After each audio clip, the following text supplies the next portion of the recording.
Hello, എല്ലാവരും സുഖമായിട്ടിരിക്കുന്നോ? ഞാനിവിടെ സുഖമായിട്ടിരിക്കുന്നു. നമ്മളിന്ന് സംസാരിക്കുന്ന വിഷയം എന്ന് പറയുന്നത് ഹ്യൂമൻ റിസോഴ്സ് മാനേജ്മെൻറ്റ് അല്ലെങ്കിൽ HR. ഈ ഒരു ടേം കുറേ ആൾക്കാരൊക്കെ കേട്ടിട്ടുണ്ടാകും, കുറേ ആൾക്കാർക്ക് ഒരു ഐഡിയ കാണൂലായിരിക്കും. നമ്മൾ ഈ ഒരു ഫീൽഡിലേക്ക് HR ഫീൽഡിൽ ഒരു കരിയർ സെറ്റ് ചെയ്യാൻ ആഗ്രഹിക്കുന്ന ഒരുപാട് ആൾക്കാരുണ്ടാകാം. അല്ലെങ്കിൽ ഈ ഒരു ഫീൽഡിലേക്ക് കരിയർ സ്വിച്ച് ചെയ്ത് കയറാനായിട്ട് ആഗ്രഹിക്കുന്ന ഒരുപാട് ആൾക്കാരുണ്ടാവാം. ഒരുപാട് നാളത്തെ ബ്രേക്കിന് ശേഷം ഈ ഒരു ഫീൽഡിൽ വന്ന് കരിയർ റീസ്റ്റാർട്ട് ചെയ്യണമെന്ന് ആഗ്രഹിക്കുന്ന ഒരുപാട് ആൾക്കാരുണ്ടാകാം. ഇങ്ങനെയുള്ള എല്ലാവർക്കും സ്വാഭാവികമായിട്ടുണ്ടാകുന്ന ഡൗട്ട്സ് ആണ് നമ്മൾ ഇതിനു വേണ്ടി ഏത് കോഴ്സ് ചെയ്യണം, അല്ലെങ്കിൽ എന്താണ് ഇതിൻ്റെ റോൾസ് ആൻഡ് റെസ്പോൺസിബിലിറ്റീസ്.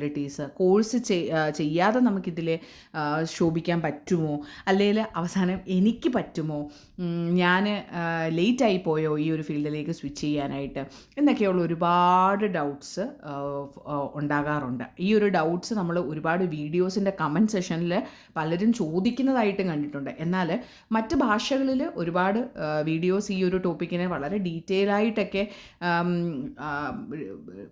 വിശദീകരിച്ചുകൊണ്ട് ചെയ്യുന്നത് നമ്മൾ കണ്ടിട്ടുണ്ട്. എന്നാൽ മലയാളത്തിൽ വളരെ ചുരുക്കമായിട്ട് ഒരു ഓവർവ്യൂ മാത്രമേ ഈ ഒരു ടോപ്പിക്കിൻ്റെ കൊടുക്കുന്നതായിട്ട് ഞാൻ കണ്ടിട്ടുള്ളൂ.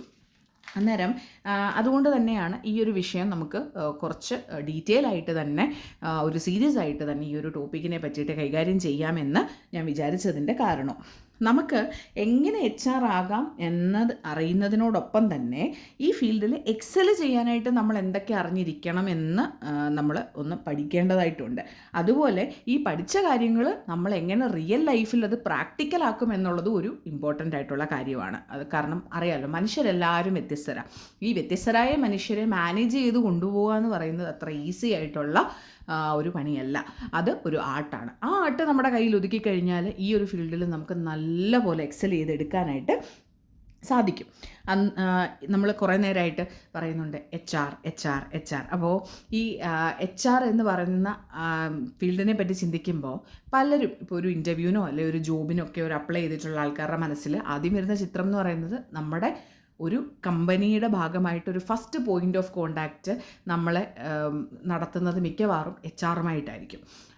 അതുകൊണ്ട് തന്നെ HR പലരും ചിന്തിക്കുന്നത് നമ്മൾ ജോലി കൊടുക്കുന്ന ആൾ, അല്ലെങ്കിൽ നമ്മളെ ജോലിക്ക് എടുക്കുന്ന ആൾക്കാർ, അല്ലെങ്കിൽ നമ്മുടെ ഓൺ ബോർഡിങ്, ഡോക്യുമെൻ്റ് വെരിഫിക്കേഷൻ, ഇങ്ങനെയുള്ള ഘട്ടങ്ങളിലെല്ലാം നമ്മളെ ഹെൽപ്പ് ചെയ്യുന്ന, അല്ലെങ്കിൽ നമ്മുടെ സാലറി കൃത്യമായിട്ട് ക്രെഡിറ്റ് ചെയ്യുന്ന അങ്ങനെ ഒരു ഫീൽഡ് മാത്രമാണ് HR എന്നാണ് പലരും ചിന്തിക്കാറുള്ളത്. എന്നാൽ അങ്ങനെയല്ല.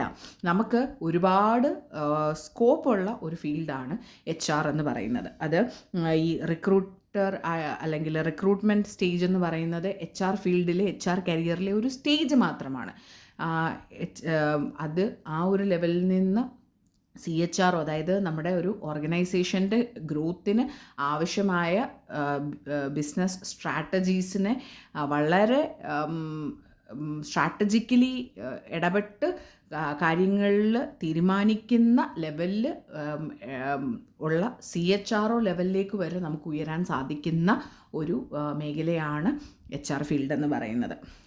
അപ്പോൾ നമ്മൾ ഇതിൽ ഇറങ്ങാൻ ആഗ്രഹിക്കുന്ന ആൾക്കാരുണ്ടെങ്കിൽ, അല്ലെങ്കിൽ ഈ മേഖലയിൽ ഓൾറെഡി ജോബ് ചെറുതായിട്ടൊന്ന് സ്റ്റാർട്ട് ചെയ്തു, അല്ലെങ്കിൽ ഒരു ഇൻറ്റേൺഷിപ്പ് സ്റ്റാർട്ട് ചെയ്തു, അല്ലെങ്കിൽ നമ്മൾ ഏതെങ്കിലും ഒരു ഇതിൻ്റെ ഭാഗമായിട്ട് നിൽക്കുകയാണ്, അന്നേരം എനിക്ക് കുറച്ചും കൂടെ നോളജ് ഇതിനെപ്പറ്റി ആവശ്യമാണ് എന്ന് ചിന്തിക്കുന്ന ആൾക്കാർക്ക് ഒക്കെ ആയിട്ടാണ് ഞാൻ വരുന്ന വീഡിയോസ് ചെയ്യുന്നത്. അപ്പോൾ ഈ വീഡിയോസിൽ നമുക്ക് കുറേ കാര്യങ്ങൾ അറിയാനുണ്ട്. ബേസിക്കായിട്ട് ഇപ്പോൾ HR-ൻ്റെ ഫങ്ഷൻസ് എന്തൊക്കെയാണ് എന്നറിയുന്നത് തുടങ്ങി HR ടൂൾസ്, അതായത് നമ്മൾ നമ്മുടെ ജോലി ഈസി ആക്കാനായിട്ട് ഉപയോഗിക്കുന്ന കുറേ ടൂൾസ് ഉണ്ട്. അതുപോലെ ഈ AI വന്നതിന് ശേഷം HR പല മേഖലകളിലും ജോലി നഷ്ടമാകുന്ന കാര്യങ്ങളൊക്കെ നമ്മൾ ന്യൂസിൽ വായിക്കുന്നുണ്ട്.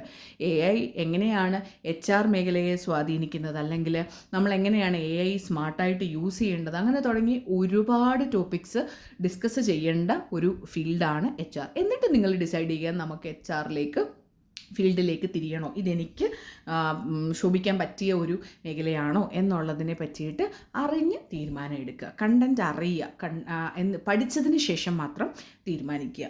അപ്പോൾ വരുന്ന വീഡിയോകൾ മിസ് ചെയ്യാതിരിക്കാനായിട്ട് എല്ലാവരും നോട്ടിഫിക്കേഷൻസ് ഓൺ ചെയ്യുക. വീഡിയോ ഇഷ്ടപ്പെടുന്നുണ്ടെങ്കിൽ ലൈക്ക് ചെയ്യുക, മറ്റുള്ളവർക്ക് ഷെയർ ചെയ്ത് കൊടുക്കുക. അതുപോലെ മറക്കാതെ സബ്സ്ക്രൈബ് ചെയ്യുക കേട്ടോ. എല്ലാവർക്കും ഒരു ശുഭദിനം നേരുന്നു. ശുഭരാത്രി.